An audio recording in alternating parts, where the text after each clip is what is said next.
আপনি বললে আমি বসে যাবো। কনক্লুড করে দেন। আমার বক্তৃতা এখনো শুরু করিনি, আমার বক্তৃতা এতক্ষণ শুরু করিনি। আমি আর কোনোদিন বলবো না আমার সবটা সময় আজকে দেন। এখন নামাজের সময় হয়ে গেছে, আজান পড়েছে।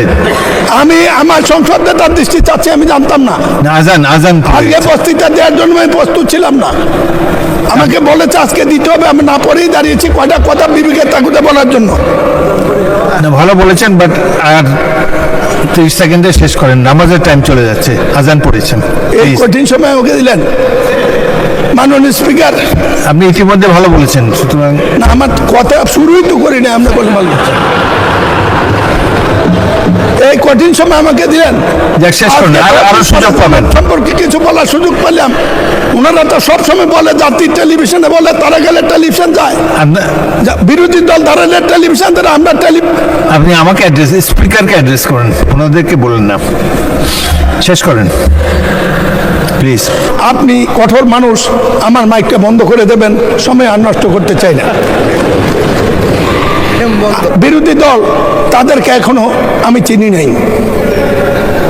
জামাত প্রতিপক্ষ হলে কি হয় এবার আমরা মাঠে হারে হারে টের পেয়েছি। টাকা তারা ব্যবহার করে না, যার জন্য সিন্দি খাইলাম মোল্লা চিনল না। আমি সেদিনে আপনার প্রেমে পড়ে গিয়েছিলাম।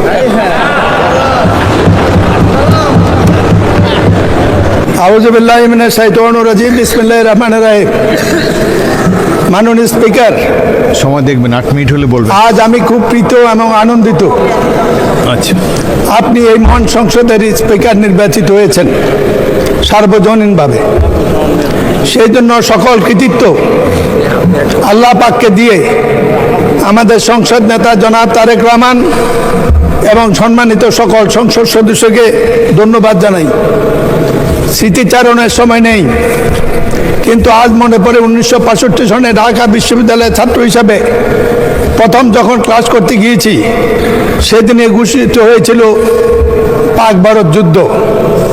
1965 সনে সেই পাক ভারত যুদ্ধের ইতিহাস হলো, তার আগে তৎকালীন স্বৈরশাসক আইয়ুব খান একটি নির্বাচন করেছিল, সেটা ছিল জালিয়াতি নির্বাচন।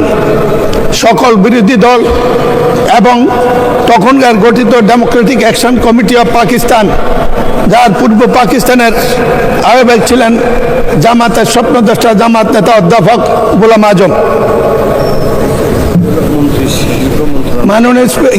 মাননীয় স্পিকার, সেই যুদ্ধ ঘোষিত হওয়ার পরে বিশ্ববিদ্যালয় বন্ধ হওয়ার আগে ঢাকা মাঠে খেলা দেখতে গিয়েছিলাম।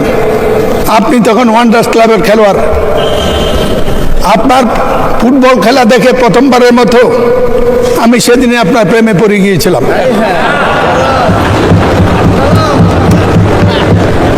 এই দেশটা যদি বাংলাদেশ বা পাকিস্তান না হতো, আপনার জন্ম যদি ইউরোপে হতো, তা আপনার তুলনা হতো আজকে পেলে এবং এই পর্যায়ের খেলোয়াড়ের সাথে। আপনি রাজনীতি ছিলেন না।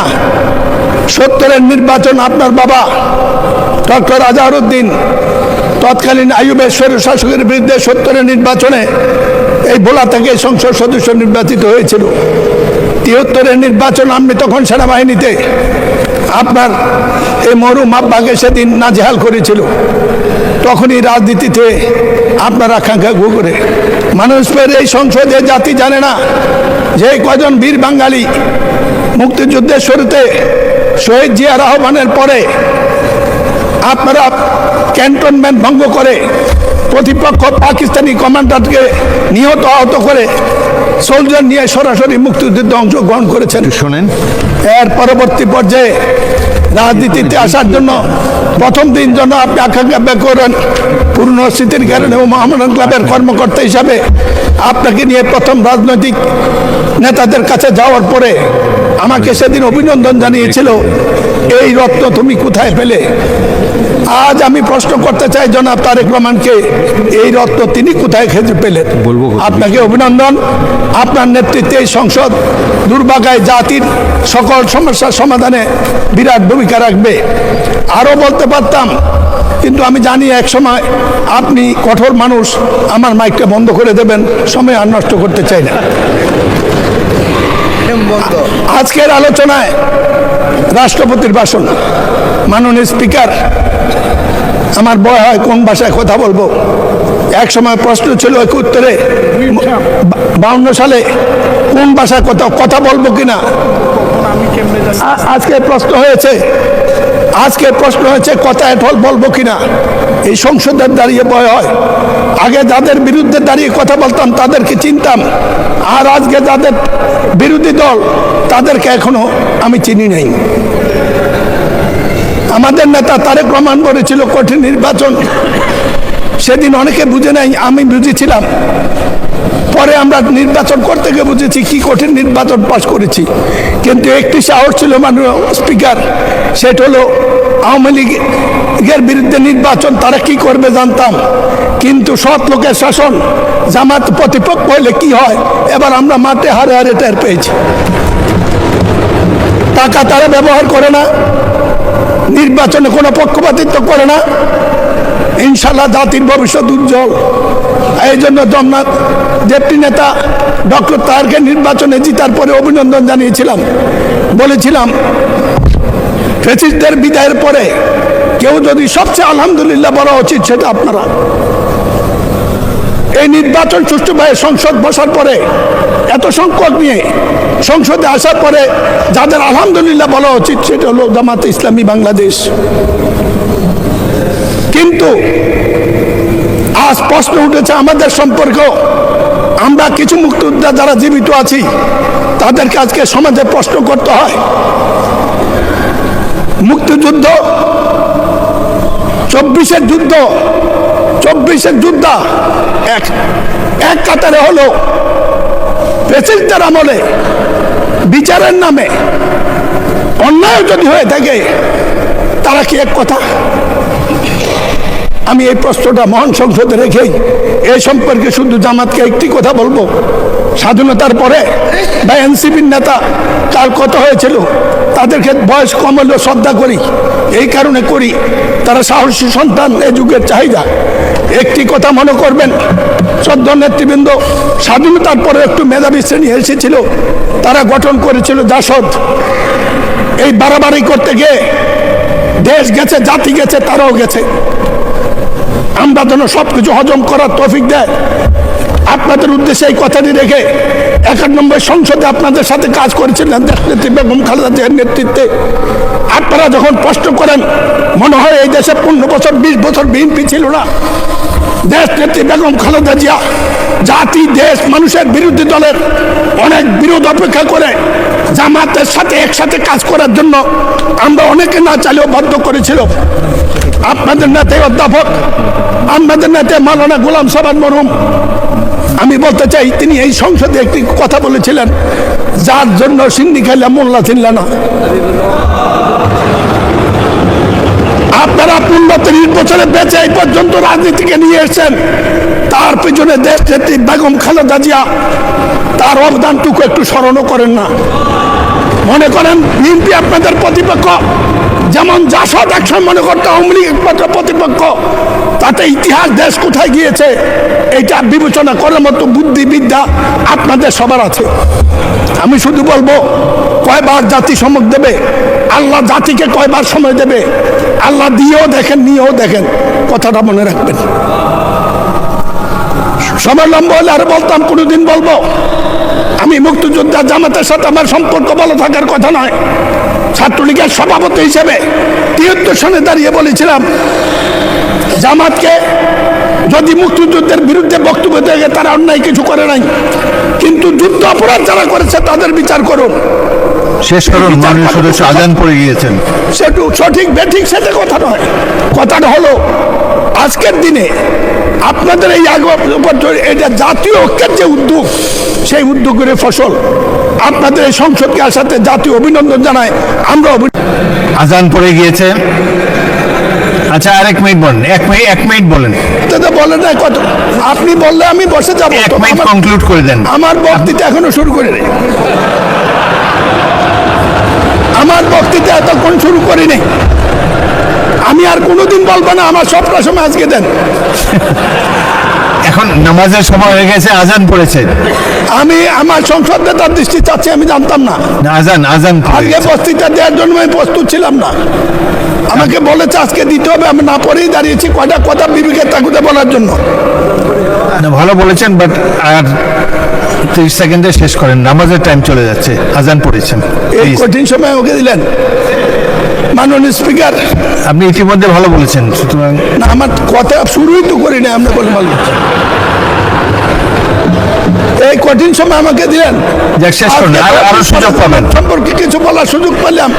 ওনারা তো সবসময় বলে জাতির টেলিভিশনে বলে, তারা গেলে টেলিভিশন যায়, বিরোধী দল ধারালে টেলিভিশন ধরে, আমরা আপনি আমাকে স্পিকারকে অ্যাড্রেস করেন, ওনাদেরকে বলেন না। আসসালামু আলাইকুম।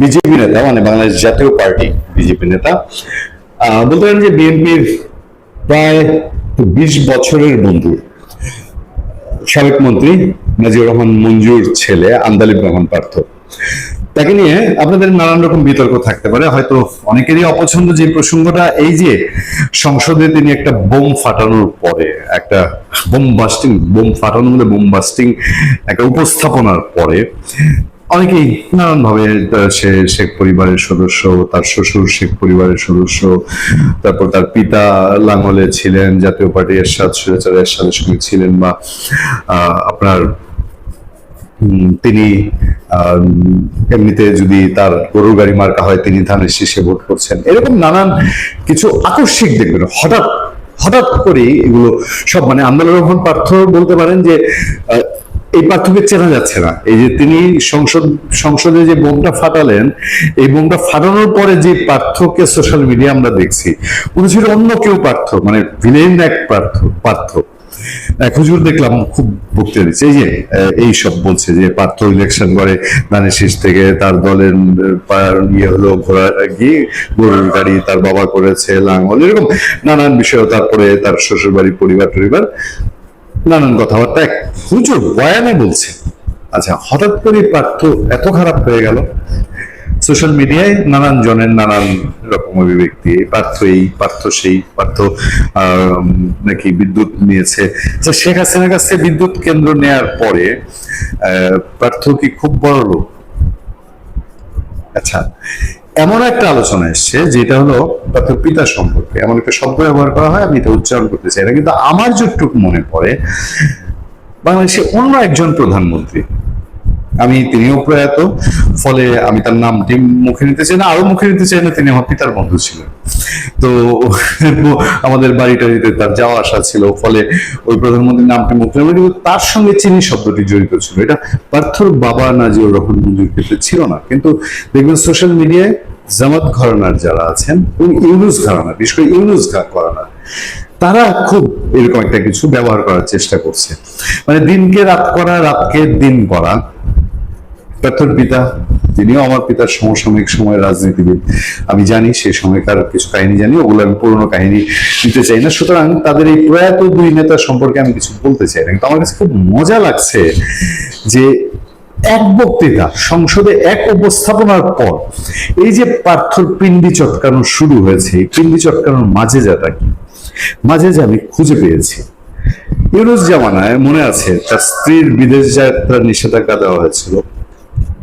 এটা মিন করে যে ইউনুস জামানার সাথে পার্থর খুব একটা দহরম মহরম ছিল না, বা ইউনুসের সাথে অত একটা দহরম, যদিও পার্থর মুখে আমরা ইউনুসের এই অন্ধকার কাল যতটুকু সমালোচনা তিনি শেখ হাসিনার করেছেন আগে, ইউনুসের এই কাল সম্পর্কে তার মুখে অত শক্ত আমি অবস্থান শুনি নেই, জানি না সেটা নিরাপত্তাজনিত কারণে না কি, তবে তিনি হয়তো এতটা ভীতু না, কারণ আমরা তাকে যা চিনি শেখ হাসিনার জামানায় যে চ্যালেঞ্জিং রূপ, বিশেষ করে 2008-এর পার্লামেন্টে, তারপরে তিনি যেভাবে একনিষ্ঠভাবে বিএনপিকে সমর্থন দিয়ে গেছেন, এবং তিনি ওই যে যদি বলা হয় যে তিনি শেখ পরিবারের সদস্য, শেখ পরিবারের আত্মীয়তার শ্বশুর বাড়ির ক্ষেত্রে, তো সবার আগে আন্দালিব রহমান পার্থর 24-এ ইলেকশনে যোগ দেওয়ার কথা।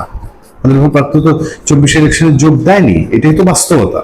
সব মানুষেরই একটা কালো দিক থাকে, একটা সাদা দিক থাকে। আমার কাছে খুব পরিষ্কার হয়ে গেছে যে ইউনুস জামানার এবং ইউনুসের আশেপাশের লোকজনের সাথে পার্থর খুব একটা খাতির পিতির ছিল না। এবং ইউনূসের লোকজন জামাতের উপরে কিছু টোক্কা এলে পার্থর বক্তব্য তো সংসদে পার্থ কি বলেছে? পার্থ বলেছে যে এই যে সংবিধান, এই সংবিধান কি মনে পড়িয়ে দেয় এটা কি ৭১-এর পরাজয়ের দলিল? এটা মনে করিয়ে দেয়। এই কথা কাকে বলেছে? জামাতে ইসলামীকে বলেছে। জামাতে ইসলামীকে। আর গায়ে লেগেছে ৭ সমুদ্র ১৩ নদীর ওই পারে ইউনূস জামানার পরে অনেকে বলেন পালিয়ে যাওয়া লোক এবং ইউনূসের বিশেষ সহকারী ভিন দেশ থেকে এসে দেশে লুটে পুটে খেয়ে আবার ভিন দেশ চলে যাওয়া ওই ক্ষমতার সিজনটা শেষ হওয়ার পরপর ফয়েজ আহমেদ তৈয়ব। জামাতের গায়ে আঘাত, জামাতের কলিজা পড়লো, জামাতের ছেঁকা লাগলো, জামাতের দিলে আঘাত লাগলো, অথবা জামাতের অস্তিত্ব ধরে টান দিল পার্থ, অথবা যদি বলেন যে ভাষাটা এমন পার্থর বক্তব্য জামাতের আতে ঘা দিল। কিন্তু রক্তক্ষরণ হলো ৭ সমুদ্র ১৩ নদীর ওপারে এই ফয়েজ আহমেদ তৈয়বের। দেখেন আমার সামনে একটা খবর আছে, খবরটাতে কি বলা হচ্ছে? ব্যারিস্টার আন্দালিবুর রহমান পার্থের লোকজন রাজধানীর মহাখালীর টিএনটি কলোনিতে সরকারি জমি উদ্ধারে বাধা দিয়েছিলেন বলে অভিযোগ করেছেন অন্তর্বর্তী সরকারের সাবেক প্রধান উপদেষ্টার বিশেষ সহকারী ফয়েজ আহমেদ তৈয়ব। শুক্রবার বিকেলে সামাজিক যোগাযোগ মাধ্যমে ফেসবুকে দেওয়া এক পোস্টে এই অভিযোগ করেন তিনি। ফয়েজ আহমেদ তৈয়ব লিখেছেন, মহাখালী টিএনটি কলোনিতে বিপুল পরিমাণ সরকারি জমি বেদখল অবস্থায় আছে। এখানে অবৈধ স্থাপনা তুলে বস্তি করে ভাড়া বাণিজ্য চলে। এই দখল বাণিজ্য করাইল বস্তি পর্যন্ত বিস্তৃত। উচ্ছেদ করতে গেলে আন্দালিব প্রার্থর লোকজন বাধা দিয়েছে। ঠিকই শুনছেন, ব্যারিস্টার আন্দালিব রহমান পার্থ, উনি এই আসন থেকে তখন নির্বাচনের প্রস্তুতি নিচ্ছিলেন। আচ্ছা, telecommunication company Bangladesh telecommunication company লিমিটেডের সাবেক ব্যবস্থাপনা পরিচালক সহ একাধিক কর্মকর্তাকে জমি উদ্ধারে সরাসরি নিষেধ করা হয়েছিল বলেও অভিযোগ করেছেন ফয়েজ আহমেদ। তিনি লিখেছেন, সাবেক বিটিসিএল এমডি সহ একাধিক কর্মকর্তাকে সরাসরি মানা করা হয়েছে। কর্মকর্তারা এটা নিয়ে আমার কাছে এসেছিলেন। এখানে কলোনি ভাড়া, অবৈধ ঘর তোলা সহ মাদক ও অস্ত্র ব্যবসায়ীদের চক্র রয়েছে। এসব অপরাধে আওয়ামী লীগের নিয়ন্ত্রণাধীন সিবিএ সহ সিন্ডিকেট পরিচালনার সাথে যুক্ত ৫ জন কর্মচারীর বিরুদ্ধে ব্যবস্থা নেওয়া হয়েছিল। আমরা উচ্ছেদ চলমান রেখেছিলাম, তবে কর্মকর্তারা ভয়ে ছিলেন। আমার প্রশ্নটা ভিন্ন জায়গায়। মহাখালী টিএনটি কলোনি এক আন্দালিব রহমান পার্থর পক্ষে নিয়ন্ত্রণের সঙ্গে বহু কুতুব আছে বাংলাদেশে। আমরা সাংবাদিকতা করতে গিয়ে কিছু তো জানি, কিছু তো দেখেছি। আরে এই বাংলাদেশে পুলিশ বাহিনীর একটা পুলিশের থানা পাওয়া যায় না বনানীতে, ওই কয়েক বস্তিতে অবৈধ জায়গা উচ্ছেদ করে সরকারি জায়গায় একটা থানা করা যায় নাই। আন্দালিব রহমান একা, শেখ হাসিনা সরকার চেষ্টা করেছে। সরকার তো দূরের কথা, দুঃখিত,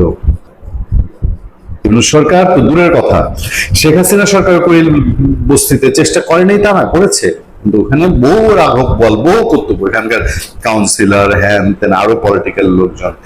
সুতরাং এটা এই আন্দালিব রহমান পার্থ একা বাধা দিয়ে ফেলেছে। ফয়েজ আহমেদ তৈয়বের নিয়ে আমার কথা আছে, দু কথা শুনে যান।